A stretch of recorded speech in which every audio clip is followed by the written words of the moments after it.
नमस्कार दोस्तों, YouTube channel Ravi LLB में आपका स्वागत है। आज के वीडियो में हम महिला अधिकारों के विषय में जानकारी देने वाले हैं। भारतीय संविधान में महिलाओं को कुछ विशेष अधिकार दिए गए हैं ताकि वे अपना आर्थिक, मानसिक, शारीरिक और यौन शोषण से बचाव कर सकें। आज महिलाएं पुरुषों के साथ कदम से कदम मिलाकर काम कर रही हैं। अंतर्राष्ट्रीय स्तर पर हमारा देश खेल से लेकर शिक्षा, तकनीक, विज्ञान के क्षेत्र में आगे बढ़ रहा है।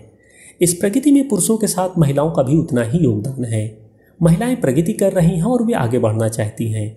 घर हो या दफ्तर, हर जगह उनका दबदबा नजर आता है। पर इसी समाज में महिला उत्पीड़न, स्त्री देश, महिलाओं का मानसिक और शारीरिक शोषण, लिंग भेद जैसी समस्याएं भी मौजूद हैं और बहुत सी महिलाओं के लिए ये सब उनके जीवन का हिस्सा बन चुका है। पर अगर जीवन में आगे बढ़ना है तो इन बाधाओं को पार करना होगा। भारतीय संविधान में महिलाओं की सुरक्षा और समता से जुड़े कुछ अधिकार दिए गए हैं जो महिलाओं को सशक्त बनाते हैं। पर अधिकांश महिलाओं को अपने अधिकारों की जानकारी न होने की वजह से पीछे रह जाती हैं।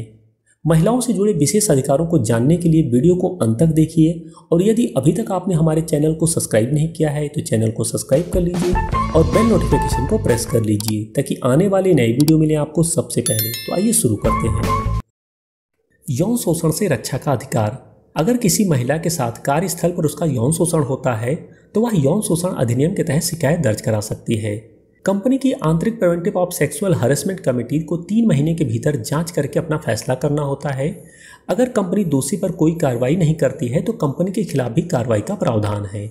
आप अगर कमेटी के फैसले से संतुष्ट नहीं हैं तो आप जिला स्तर पर शिकायत समिति के सामने भी शिकायत दर्ज करा सकती हैं।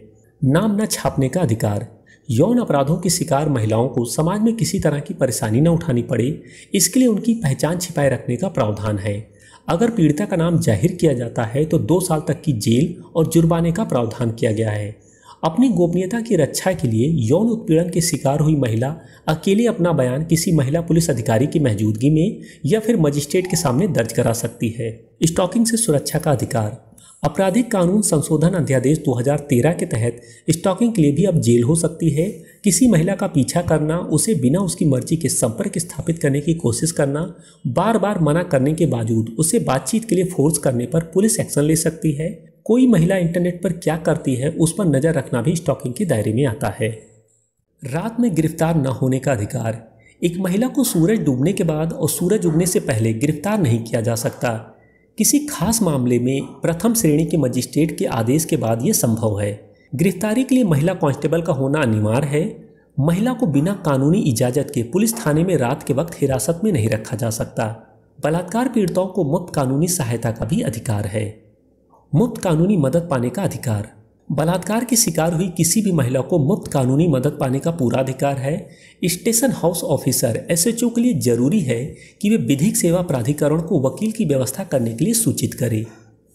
गरिमा और शालीनता का अधिकार। किसी मामले में अगर आरोपी एक महिला है तो उस पर की जाने वाली कोई भी चिकित्सा जांच प्रक्रिया किसी महिला द्वारा या किसी दूसरी महिला की उपस्थिति में ही की जानी चाहिए। कहीं भी FIR दर्ज कराने का अधिकार।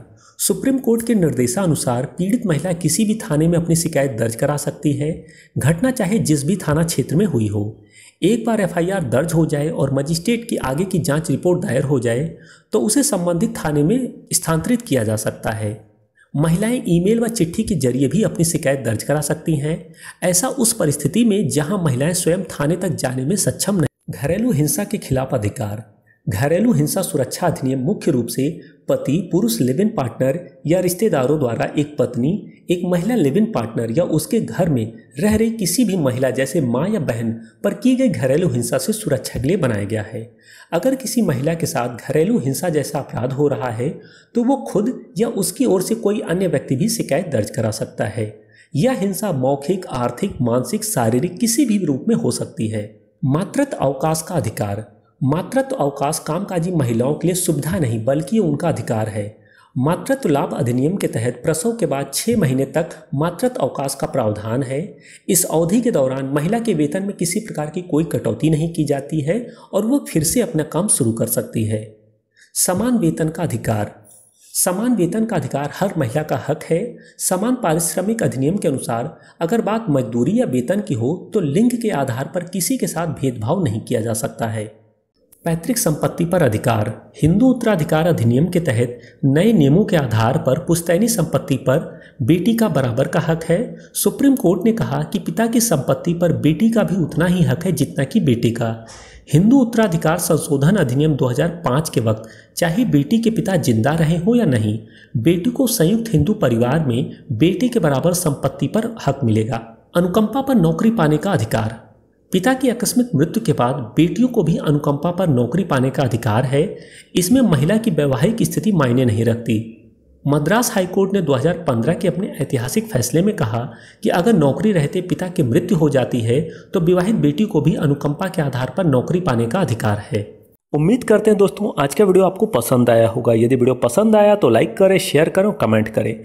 और यदि अभी तक आपने हमारे चैनल को सब्सक्राइब नहीं किया है तो चैनल को सब्सक्राइब कर लीजिए और बेल नोटिफिकेशन को प्रेस कर लीजिए ताकि आने वाले नए वीडियो मिले आपको सबसे पहले। तो मिलते हैं एक नए वीडियो में, तब तक के लिए नमस्कार।